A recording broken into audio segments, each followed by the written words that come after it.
As we celebrate Black History Month and the beautiful, powerful, transformational legacy of Black people in this country and frankly, Black people around the world, we really should celebrate how far the Black community has come, not only in the last few decades since Jim Crow, but since the institution of slavery in this country.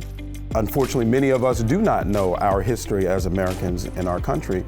And this, to me, is one of the best illustrations of this relationship of literacy to liberation, which was in the early parts of the 19th century, when Black enslaved people began to initiate slave rebellions to access freedom. What those who wanted to maintain bondage realized were that these slave rebellions were initiated by those who knew how to read.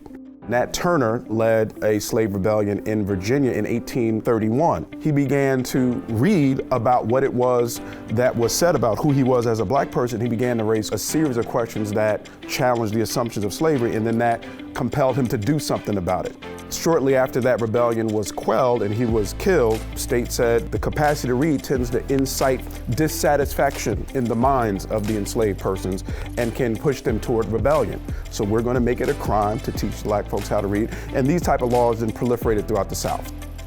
The relationship of literacy to liberation and literacy to opportunity is at the heart of what we're here to deliver for our young people. We do this in a way where we recognize that the heritage, the identities of our young people are a source of power, a source of strength. And I view our mission at KIPP as for each and every of the over 120,000 students we serve to cultivate their genius so that they can fulfill all their potential and lead the lives that they want to live.